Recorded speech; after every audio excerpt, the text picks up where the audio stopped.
what is the energy in joule required to shift the electron of the hydrogen atom from the first Bohr orbit to the fifth orbit. बस first part में ये है. Second है what is the wavelength of the light emitted when the electron returns to the ground state. First part में क्या energy required होगी अगर electron of hydrogen को n=1 से n=5 पर शिफ्ट करना है. तो यहाँ पर ERGS में हमें क्वेश्चन में गिवन है. तो क्वेश्चन में जो एनर्जी पूछी है उसको भी हम ERGS की यूनिट में ही कैलकुलेट करेंगे. अर्क्स बोलते हैं इसको. ठीक है. तो n=1 के लिए तो एनर्जी इतनी है, n=5 के लिए हमें कैलकुलेट करनी होगी. और जब हम n=5 के लिए कैलकुलेट करेंगे फिर उन दोनों का डिफरेंस करके हम इजीली फाइंड कर सकते हैं. तो एनर्जी का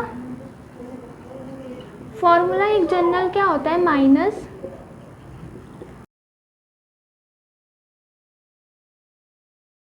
का स्क्वायर डिवाइड बाय n का स्क्वायर.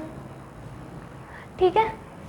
z मतलब एटॉमिक नंबर, n मतलब नंबर किस शेल में प्रेजेंट है. तो n=1 के लिए E1 बोल सकते हैं. कितनी आ जाएगी, माइनस गिवन है. अब हम फाइंड करते हैं E=5 के लिए. फॉर n=5 E2 बोल देंगे क्योंकि वो n=1 से n=5 में ट्रांसफ़र हो चुका है. तो ये वाला फॉर्मूला लगाएंगे, माइनस. अब इसमें क्या है, इलेक्ट्रॉन हाइड्रोजन का है तो z=1 हो जाएगा और n स्क्वायर मतलब, ठीक है. और n मतलब किस सेल में वो चला गया. फिर तो वो किधर चला गया, 5 में. 5 का स्क्वायर 25.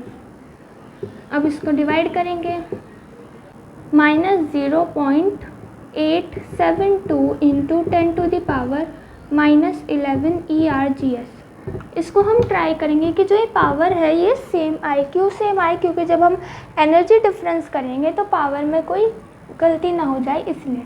अब कितनी एनर्जी चाहिए होगी, एनर्जी कितनी चाहिए होगी, तो E2 - E1 लिख सकते हैं. E2 कितनी है, -0.872 इंटू 10⁻⁻11. अब डिफरेंस वाला नेगेटिव और जो E1 है उसका नेगेटिव, -2.18 इंटू 10⁻⁻11 और इसकी यूनिट है ERGS इस फुल जो भी टर्म आएगी. तो एनर्जी डिफरेंस हो जाएगा 2.0928 इंटू 10⁻11 ERGS. ठीक है. पावर सेम रखने की वजह से जस्ट हमें एडिशन या फिर सब्ट्रैक्शन करना था. ये हो जाएगा नेगेटिव का और ये दोनों हो जाएगा पॉजिटिव का. इस तरीके से हमारे पास जो एनर्जी डिफरेंस की वैल्यू आई है वो इतनी आई है. अब what is the wavelength of the light emitted when the electron return to the ground state. अब हमें बताना है कि कितनी वेवलेंथ होगी. E= क्या होता है, hc/λ. इस केस के लिए जो एनर्जी है वो चेंज इन एनर्जी. ठीक है. अब हम ये वाला फॉर्मूला यूज़ करेंगे क्योंकि हमें ये वाली चीज़ फाइंड करनी है. ये दोनों कांस्टेंट है, ये हमने फाइंड कर लिया. तो λ आ जाएगा hc चेंज इन एनर्जी. ये क्या होता है, प्लैंक्स कांस्टेंट. 6.626 इंटू 10⁻⁻34.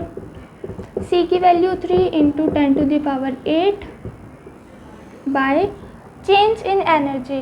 बट यहाँ पर ध्यान रखने वाली बात है, जो ये कांस्टेंट होता है ये होता है जूल में, जूल सेकंड में, मीटर पर सेकंड में.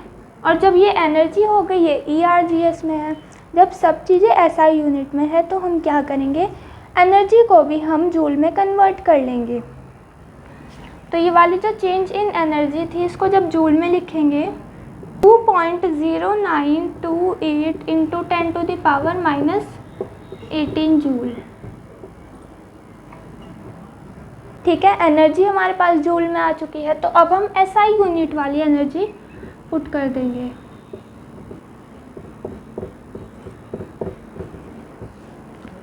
ओके, तो इस तरीके से लैम्डा की वैल्यू हम इजीली कैलकुलेट कर सकते हैं, जो कि है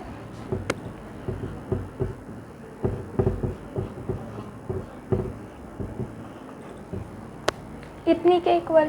बट अब ये -8 है, हम ट्राई करते हैं इन क्वेश्चंस में कि हम जो पावर है इसको रिड्यूस कर सके।